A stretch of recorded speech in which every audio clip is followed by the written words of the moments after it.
তুমি আমার ময়নার পৃথিবীর অনেকদিন বলতেছে পালনকারী, তুমি জন্মদিন পালন করো, জন্মদিন পালন করো। আমার কাছে টাকা ছিল না যে আমি জন্মদিনে কেক কিনবো, বাংকি মুরগি কিনবো, পোলাও চাল কিনবো, কিনা আমার 2 ময়নার জন্য জন্মদিন পালন করুম।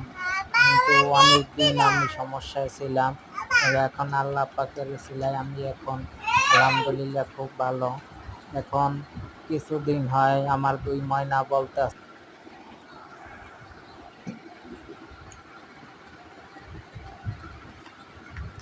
আবার ভিডিও করবো, আবার এগুলো আবার দেখাবো। কে একবার আপনার মাসুমাই আড্ডি খায় ভিডিও করছে, বাসায় নাবা খায়, হেডিয়া হ্যাঁ ভিডিও করছে, এত বড় একটা আড্ডি খায়। এই যে কথা